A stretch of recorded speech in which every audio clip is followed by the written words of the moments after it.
What's up, guys? TJ and Troy here for episode 6, I believe. Episode 6. Of This Just In, yeah. So we've been doing this for a month and a half now. Some of you guys know the deal. We are here to tell you about all the awesome new stuff that came through to the Geekery this week.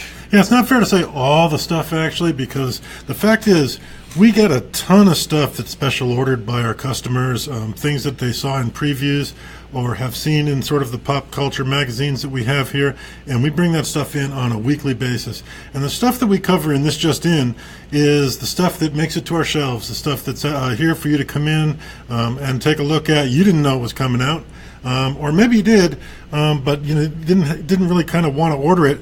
But you'll come in and you'll see it and you'll say, wow, that's way cooler than I thought. There's some examples of that actually in today's show. Definitely. Some things that people weren't aware that were coming out or didn't quite realize how cool they were going to be. So we're going to show some of that stuff off.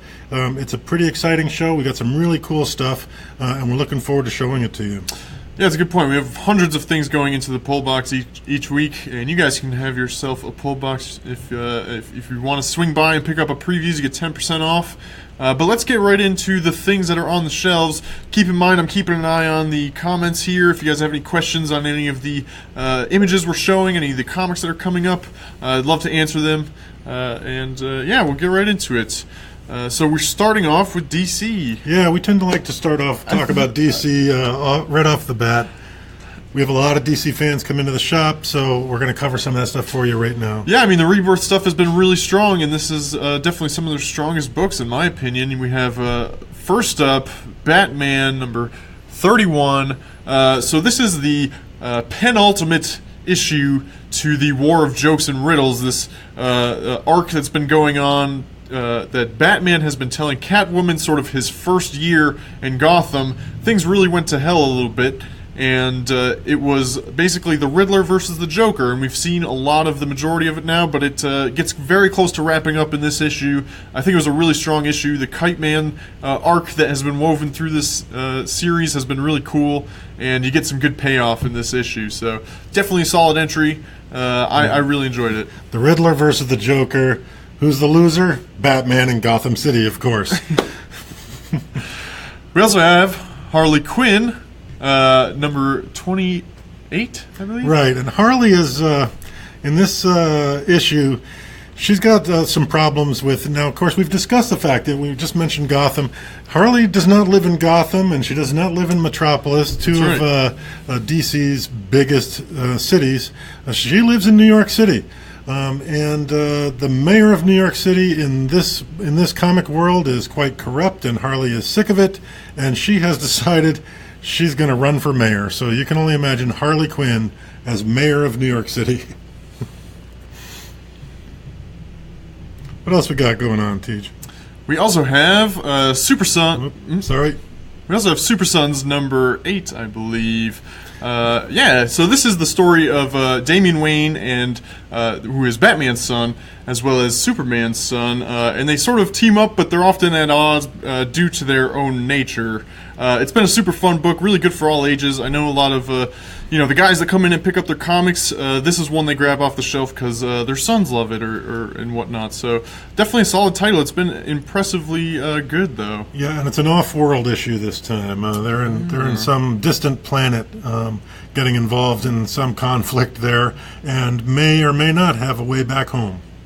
We also have Superman out this week. It's really cool how they put out Batman and Superman on the same weeks, as well as Action Comics and Detective Comics, but this week happens to be the Superman and Batman week, and in this one, it looks like Superman is facing off against Deathstroke, which doesn't seem like the most evenly matched. Yeah, you would think so, but actually the story is a little bit more interesting than that, in that Lois Lane ends up going and trying to get an interview with Deathstroke.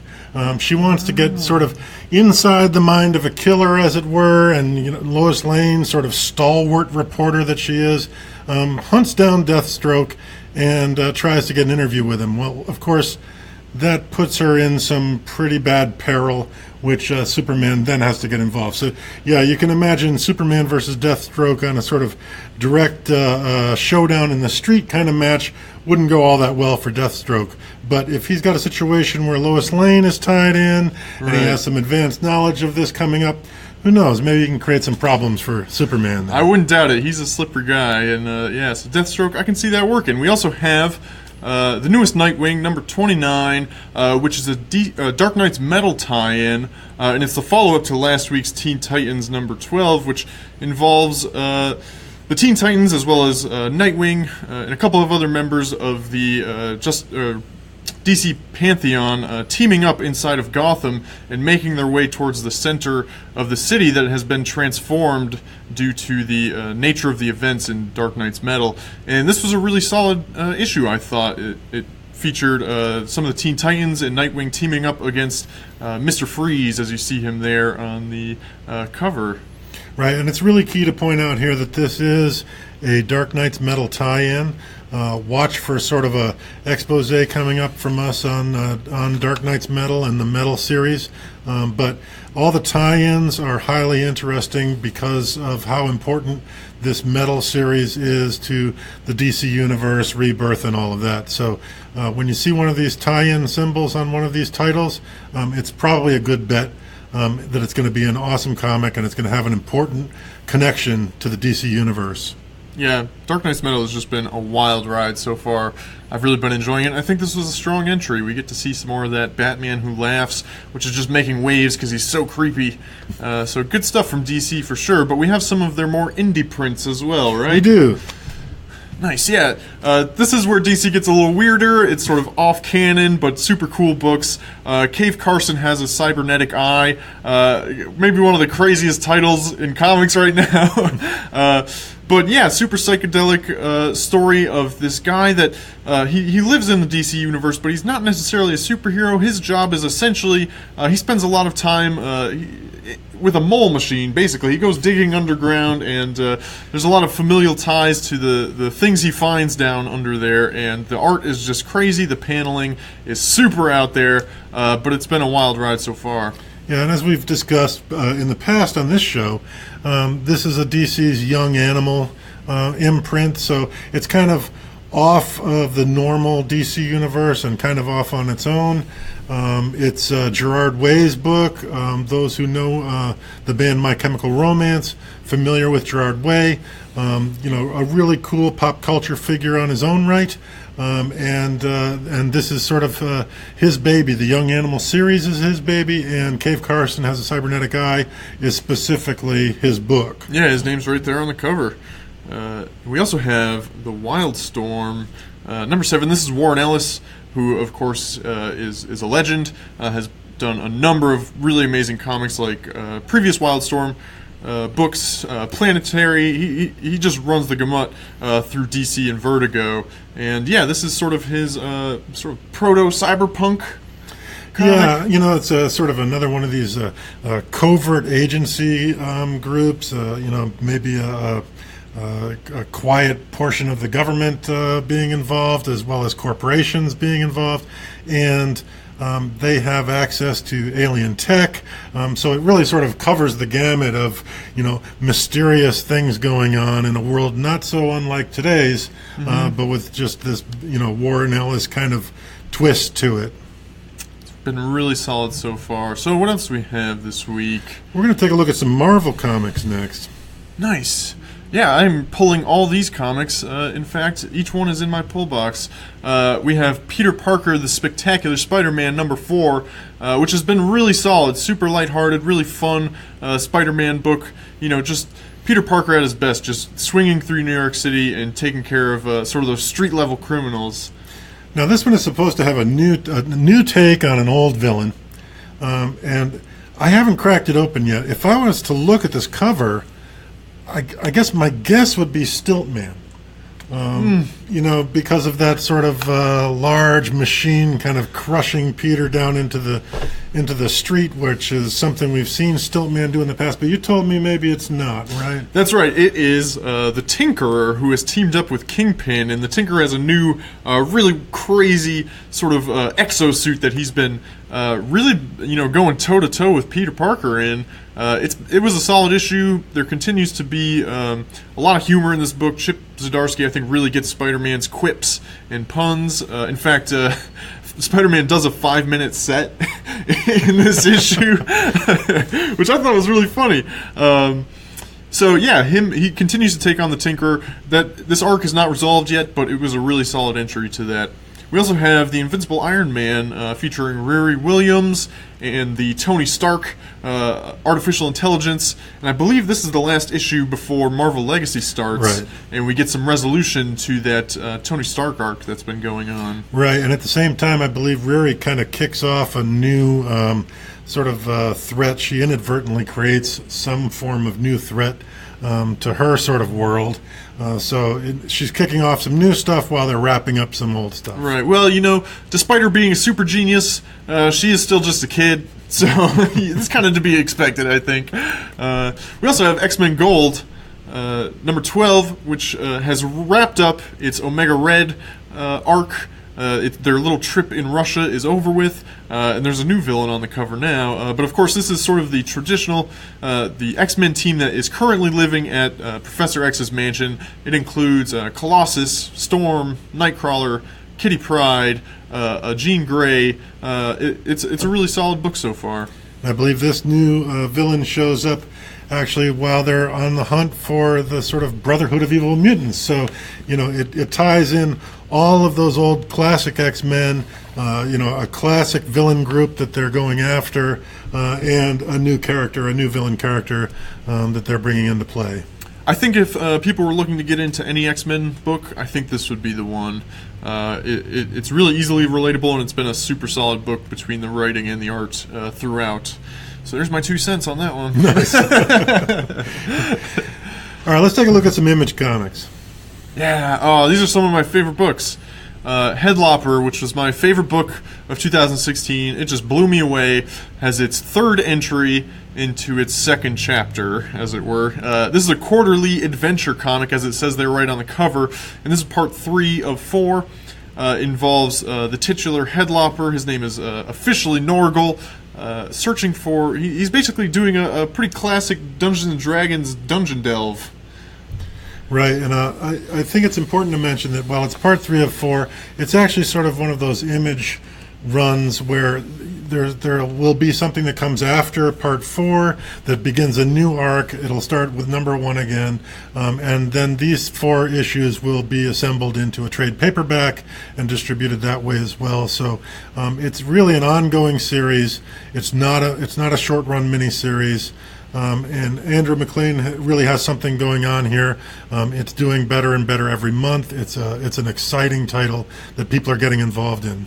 Yeah, in fact, I believe he's come out and said he has about 10 or 12 of these sort of 4-issue arcs planned. So I think we'll hopefully be seeing Headlopper on the stands for quite some time. And it is important to mention that this is Andrew MacLean's, it's his book solely, pretty much. He does the writing, he does the art, he does the inking, the scripting. He does have somebody that does the coloring. I believe it's Mike Spicer, who just does an incredible job. So I can't say enough good things about this book.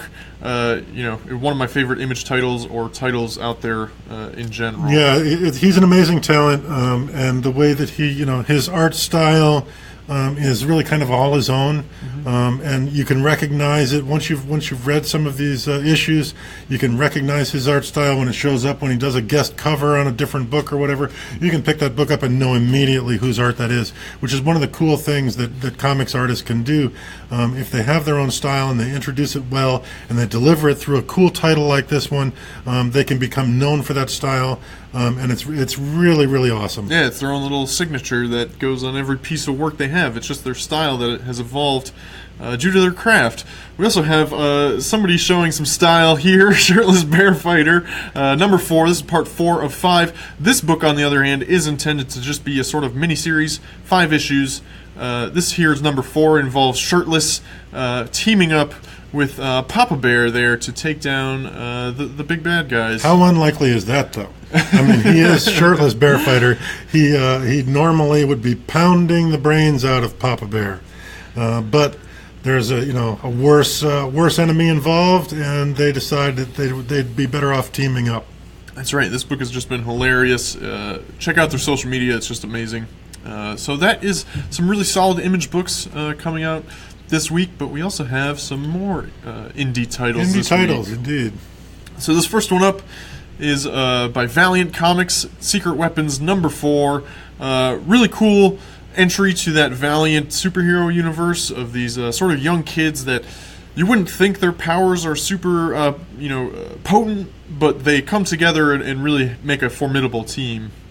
Yeah, I mean, Valiant does some cool things that, there's not a lot of sort of superhero teams outside of Marvel and DC that really have an impact or have a presence in the market. But Valiant has this Harbinger series with their Psyots, and a lot of extensions out from that. And Secret Weapons is an extension from that. This series, this little mini series of Secret Weapons, will wrap up with #4. But these characters will continue on in the Harbinger universe and in upcoming things coming from Valiant. That's right. Yeah, I'm really excited to see these guys sort of filter out into the world at large. We also have a couple titles from IDW up next. These licensed properties like Star Trek Boldly Go, #12, which is the start of a new arc for Star Trek Boldly Go, which follows the crew of the original Enterprise, but it is the J.J. Abrams remake crew. So it's Chris Pine's Captain Kirk. But this book has been super fun. I know we're getting very close to a really exciting new arc, but this was a solid start, I believe.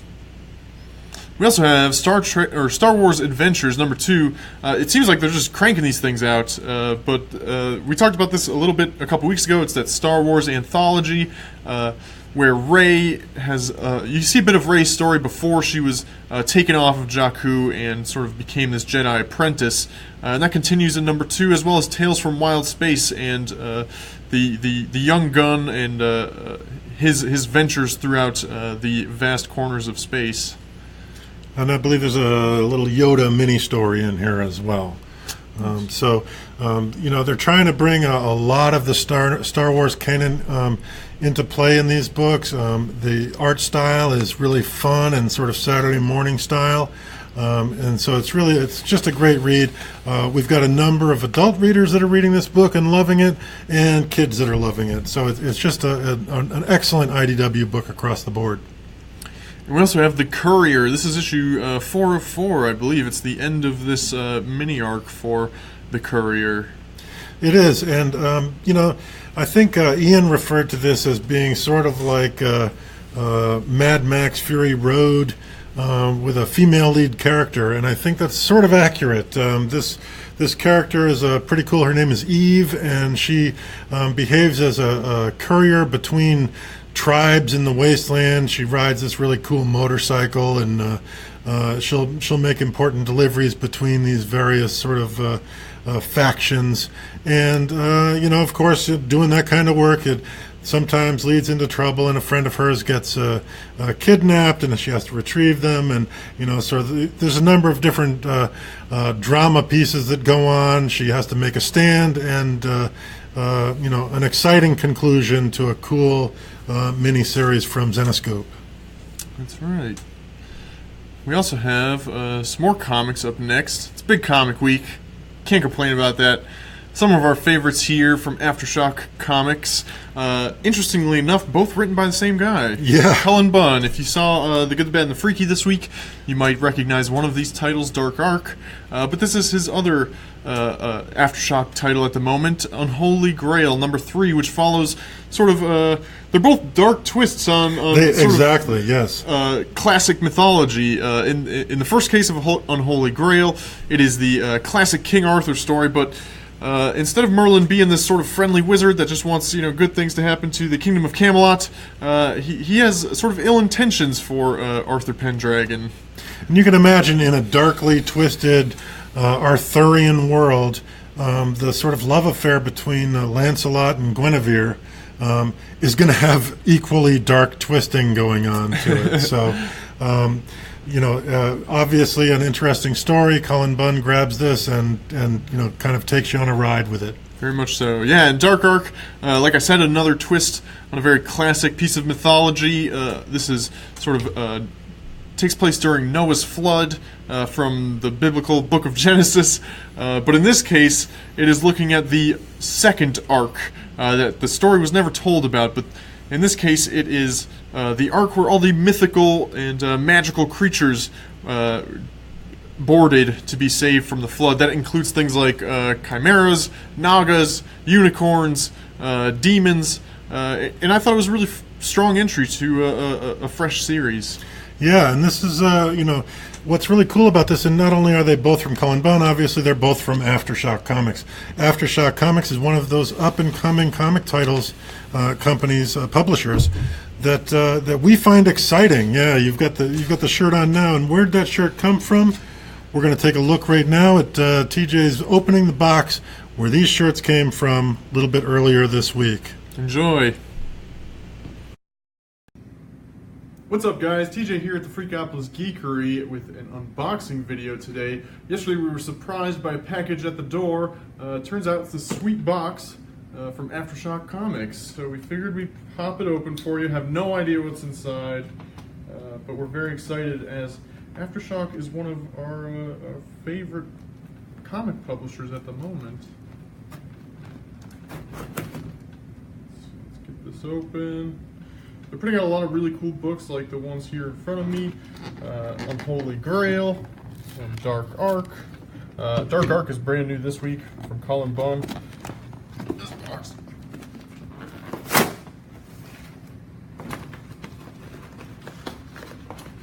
They're actually both Bunn books. The dude's just a legend by how much content he's putting out at the moment. But let's get this thing open and see what's inside.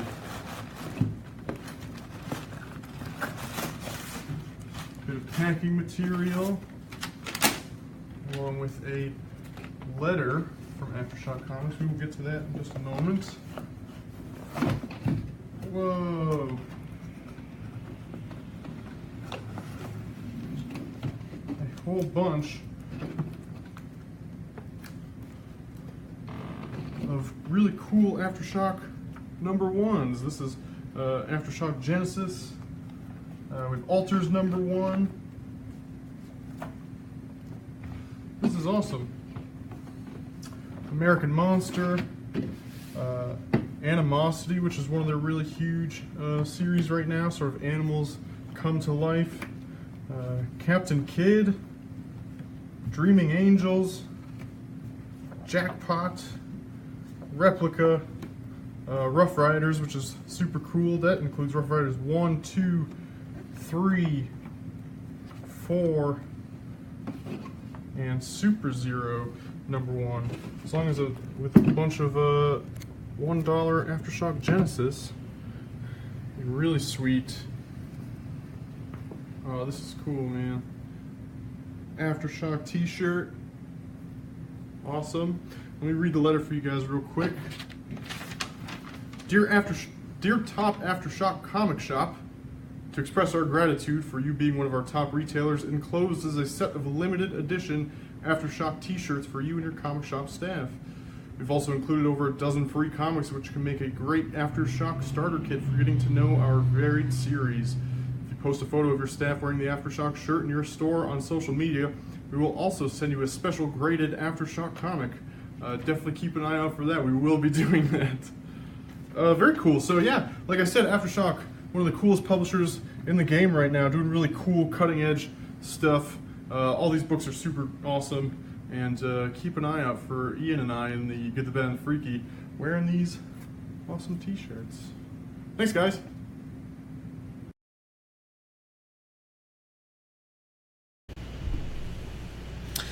So I hope you guys enjoyed that unboxing. I thought it was super cool. We do have those comics that I pulled out of the box, bagged and boarded and ready to go. If one of them caught your eye, this is a great starter set for Aftershock Comics. There's some really solid titles in there. Yeah, and just let us know. We would love to have you guys check out some Aftershock. Yeah, it'd be really cool if people got introduced to this publisher by the stuff that they sent over to the shop. It is some of the best stuff.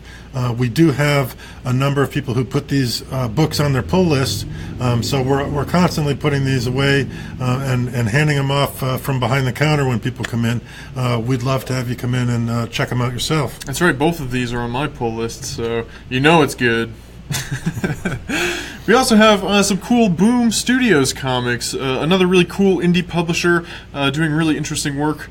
This is, of course, Old Man Jack #1, taking place in the Big Trouble in Little China universe. This is a fresh new series from Boom Studios. Yeah, and the interesting things about this, I mean, #1 is John Carpenter, sort of the writer-director of Big Trouble in Little China, is given writing credit here too. So it's an obvious continuation from Big Trouble in Little China. In this one, Jack Burton, Kurt Russell's character, he's 60 years old, and he's in South Florida at this point. But the world kind of goes to heck.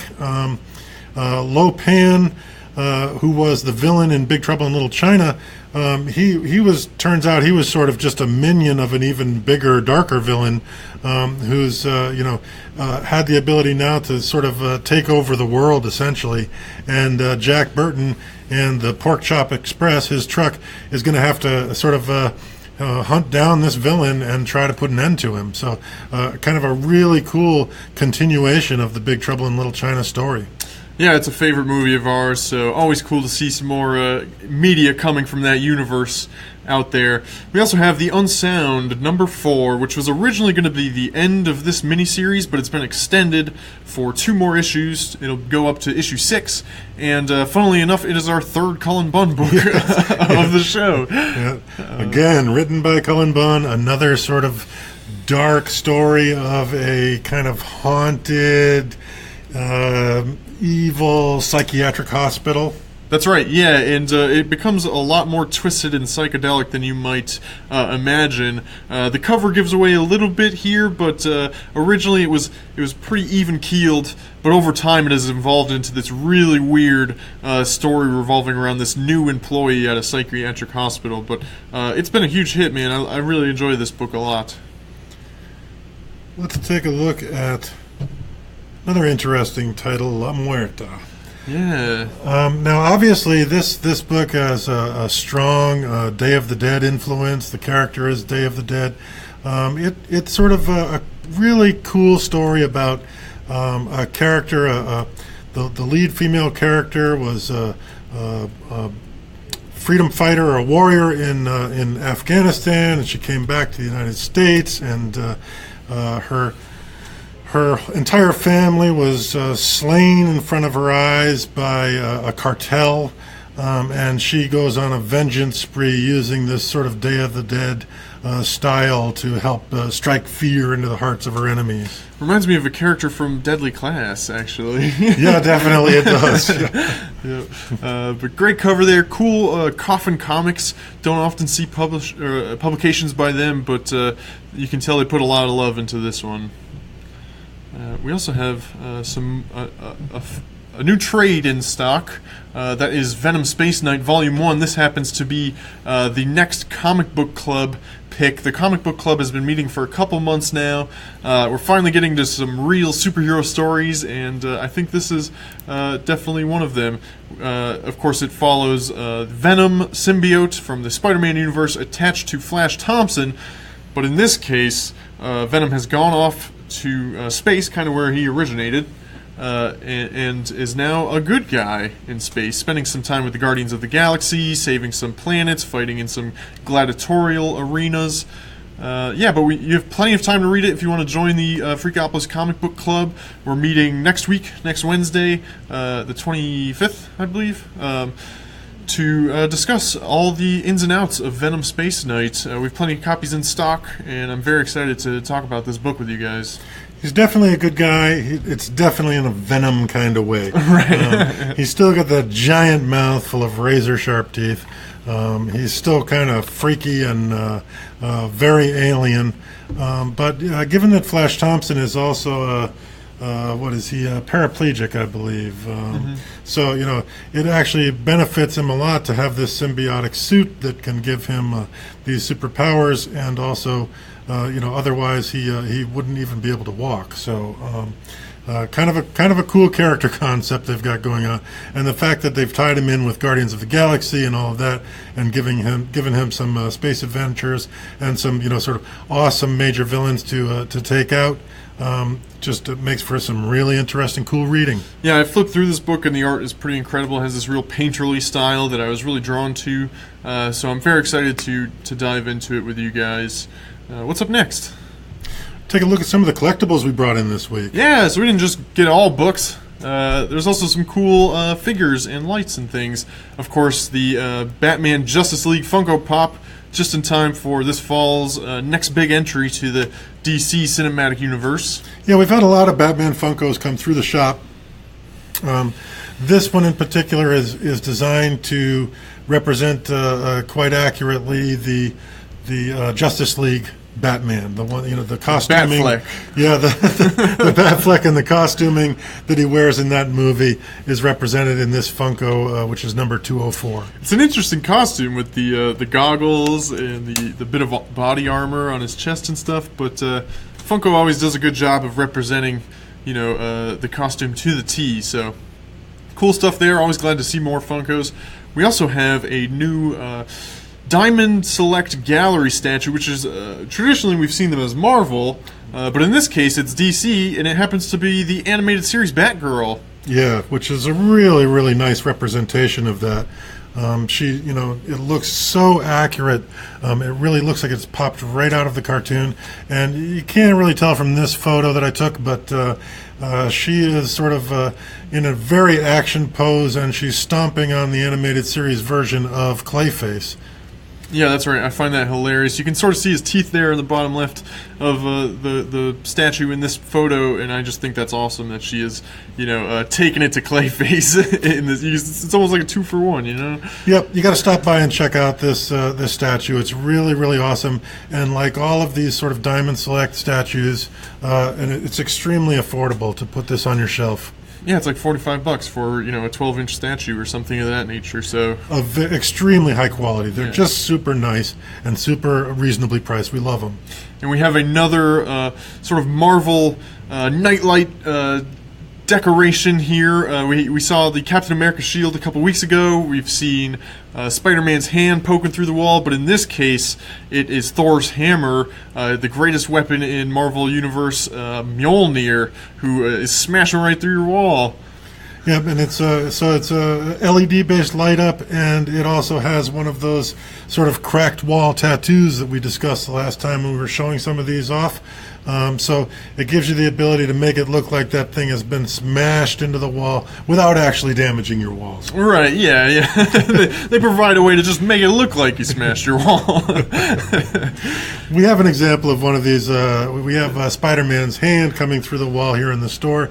There's also, we have the Batarang, we have Bat Symbol, we've got...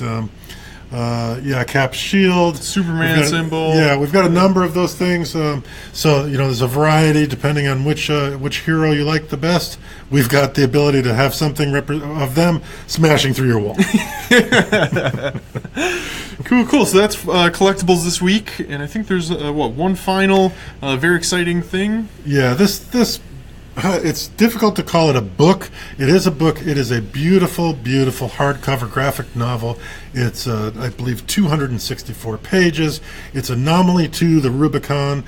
This thing is unbelievable. And not only is the art amazing, the production quality amazing, the book extremely affordable at $49.99, but it is the first book we've seen to have these amazing augmented reality features. And when we described the augmented reality, I know we had Ian take a look at it earlier this week. We're going to run that video for you now so that you can see it if you haven't seen it on our site, and then we'll talk a little bit more about it. Enjoy. Hey everyone, Ian here at the Freakopolis Geekery, and we are checking out the really awesome augmented reality features of Anomaly 2, the Rubicon. So Anomaly comes with a cool companion app that contains all sorts of stuff like lore and allows you to do incredible augmented reality 3D models on top of what looks like a normal comic book panel. You throw an iPad in front of it and you have awesome interactable 3D models that you can look at from any angle. So that's the whiz there. We have another example further along in the brochure. And it just pops up instantly the second you're looking at the panels. A sick spaceship just blasting on through our comic section. So Anomaly 2 obviously has some cool interactive features. If you even just look at the front page of Anomaly, the cover, you get this sweet quadrimillipede who will blast around to wherever you point him to. So it's got some pretty advanced tech inside this book that makes it really interesting to flip each page, and as a standalone book, it's an incredible, beautiful sci-fi story, and along with this app, it makes it like nothing we've ever seen before. So good on Anomaly, check this book out for sure.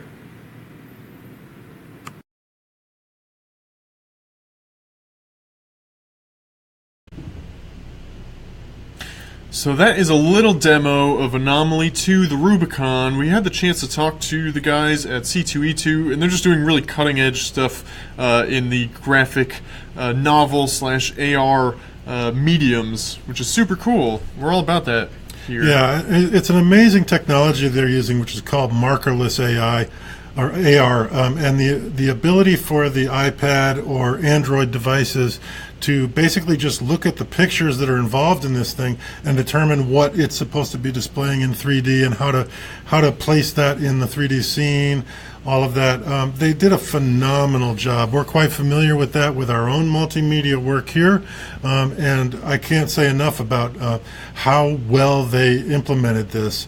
It's really responsive, super fast, and it only adds to an awesome book on its own. So right, and the cool thing is, because it's an app like that, they're going to be able to add more and more of these AR features, so that the next time you review the book with your smart device, you can see new things going on. So very, very exciting in that regard. Very cool. If you guys want a demo, we'd be more than happy to take out the copy we've got here at the store and show you what it really looks like in person. It's pretty mind-blowing, so pretty cool stuff. But that'll do it for this week. Dad and I are always happy to tell you guys what's new and fresh at the Freakopolis Geekery. Remember, if you'd like a pull list, swing by. We can definitely get your previews, and then you'll be getting whatever you want from the Freakopolis Geekery. So thank you guys for joining us so much. This is always a blast, and until next week. Thanks, everybody. See you next Thursday.